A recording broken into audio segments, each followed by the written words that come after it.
Hey guys, what is going on? This is Travis P11. I'd like to welcome you back to the channel, and this morning I'd like to talk to you about towing, bumper pulling or bumper towing your RV, your camper with the 1500 series half-ton pickup truck.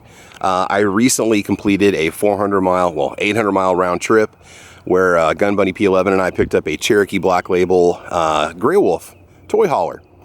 And so anyway, it's an interesting experience, you know, towing it with the half-ton pickup truck. There are some limitations that you have. You need to know what that is. So I want to talk to you kind of going front to back with the vehicle on what we did to successfully get this camper back home without any issues. We had no trouble at all. And so I want to talk about the vehicle, the equipment that we used, some advice you need to know about, a couple things that I picked up that were definitely worth spending the money on.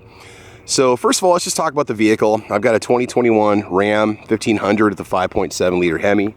Just has the standard transmission in it. Now this does have the factory tow haul package in it. It does have a slightly taller gearing in the rear end, I think you could say. It's a number that's designed to produce a little more grunt and pull. So it is rated with the hitch for 11,000 pounds. I personally would never tow that much with it. We towed back 5,000 and had no issues with it. I could probably do 7,000 or 8,000 easily, but that's what this particular truck's rated for. So first of all, you need to know what your truck's rated for. You need to know what your truck can haul, and you need to know what kind of a tongue weight your truck can handle, so you don't exceed any of those limitations when you're on the road.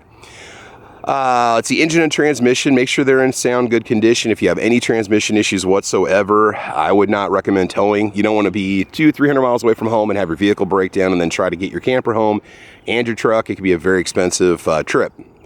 The other thing that we ran into is your side mirrors. Now the side mirrors on this truck, I've got them flat pushed back, unfortunately, but I've got like a 2-component mirror that has a nice blind spot mirror on it as well as a standard mirror on it. We bought some mirror extensions. I think they're called like Snap and Zap or yeah, something like that.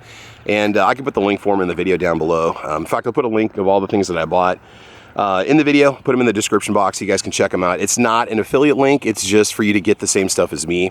They kind of look like factory. They go over, they do have a cutout for the factory flasher so that people can see it. And these give you one extra little side mirror that lets you see straight down the side of your camper.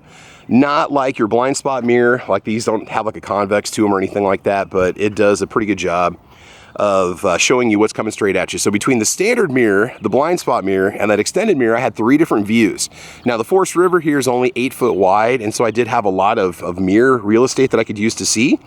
And so, but with your truck, you know, it could vary depending on the width of your camper, depends on the width of your vehicle. I highly recommend those mirror extensions, and at 60 bucks, they're definitely worth doing. Tires, you know, these are Recon Grappler ATs, and they're fine. They're not necessarily, I mean, I think an all-season radial would probably give you better mileage, would probably give you maybe better traction overall. But these tires are great. They work fine. Make sure your tires are in sound condition.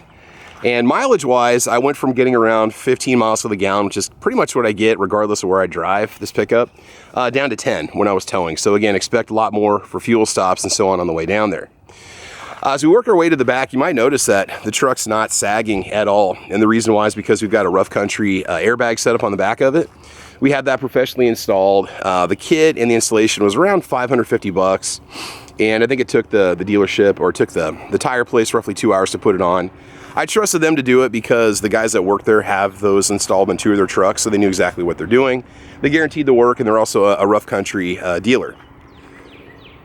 All right, now over here we have I think it's a rough country leveling kit for the front end, and it pretty much pops up the front end so your vehicle looks more flat, looks more horizontal instead of being more raked like it would be if you didn't have that on there.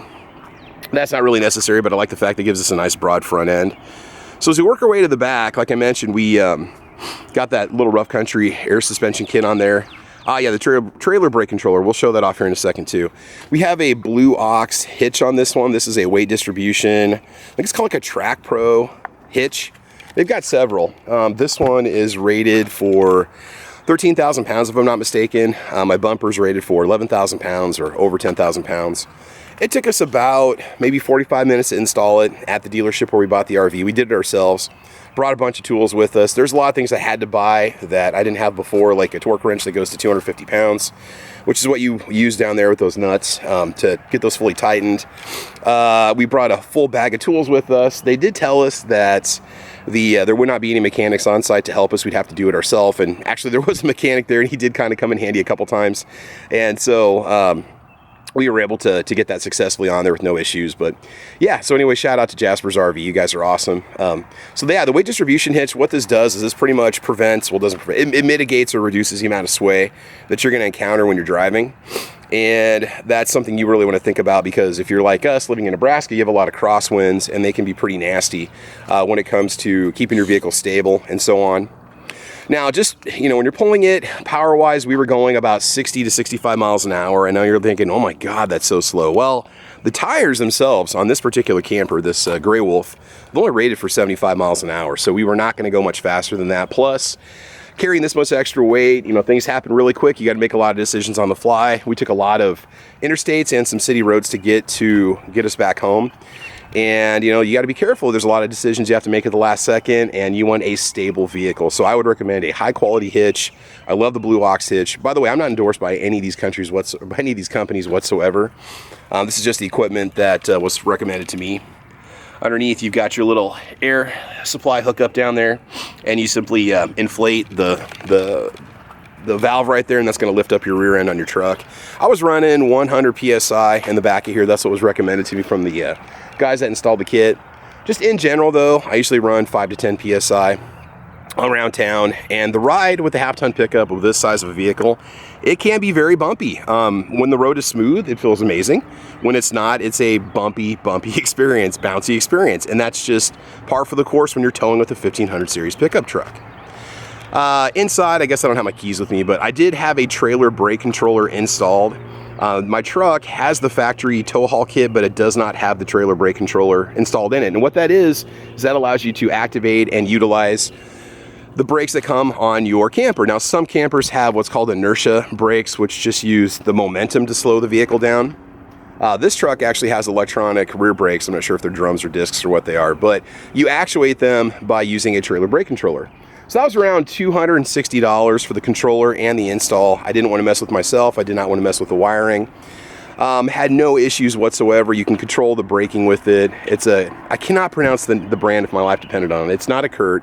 It's like a Tenoshka or something like that. I'll put a link for the trailer brake controller in the video. It's been out for quite a while, and it's pretty slick. It works well. Had no problems with it. It allows, you know, boost settings, and you can set your gain and so on. And it really is a nice little rig that you use for the trailer brake controlling, and I'll try to throw a picture of that in there for you too before we leave here.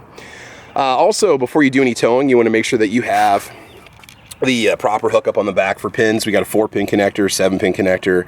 This particular RV uses a 7-pin connector, so you plug that in there, and that does allow full features, full functions, control of your lights, and it also allows you to use electronic rear brakes. So, I mean, overall, the experience was not unpleasant. You know, just got to know your limitations. This truck has around maybe 375 to 390 horsepower. Not sure what you actually have at the wheel. But that was more than enough to go 60, 65, keep up with the traffic, handle Nebraska hills, going into wind, pretty much all the elements that can be thrown at you. The truck had no issues with it whatsoever. And at no point did I feel like I really had to just flog it to, you know, to keep up with the momentum and pace. But if you're not pushing over 350 horsepower and you want to tow something that's around 5,000 pounds, dry, by the way, you want to make sure that you know your weight limitations, your power limitations, what your vehicle can handle. We do want to take this to a truck stop and do a full like scale weigh on it. But again, this camper weighs around 5,000 pounds. And again, a trend that you're starting to see a lot of is what's called 1500 series half-ton towable campers, couples campers. It's becoming a huge thing anymore. And again, they're selling a lot of these, and some of these are pushing 6,000, 7,000 pounds dry. And again, if you don't know what your truck can handle, which you can find by looking at your manual, you can go to a lot of the online companies like Ram.com has a guide that you can do where you can punch in your VIN number and or look up your year, your make, and your model, and they'll tell you what you can tow, what your max limit is, and what your tongue weight limit is, and so on. So we're using about probably, maybe 50, 60% of what this vehicle is capable of towing. But then you also have to watch out for payload. Something else that I did was I did bring an air compressor with me, an actual plug-in air compressor. I had it filled up, ready to go. And I did that so that I could fill up that air valve in the back of the truck on the fly. That's something you may want to consider too when you go to pick it up. And also, like I said, we brought a full barrage of tools, an extra jack, and so on. So anyway, that was pretty much what the experience was like. If you're going to do the 1500 series, towing experience, that's what you need to know going into it. Make sure you got a sound capable vehicle, know your limitations, get high quality towing gear, hitches, safety equipment, everything you need, and I think it's going to be a good experience for you, so just keep that in mind. All right, guys, this is Travis P11. I want to thank you guys for watching. I want you to have fun. I want you to be safe, and as you know, we will talk to you soon. All right, take care, guys. Bye-bye.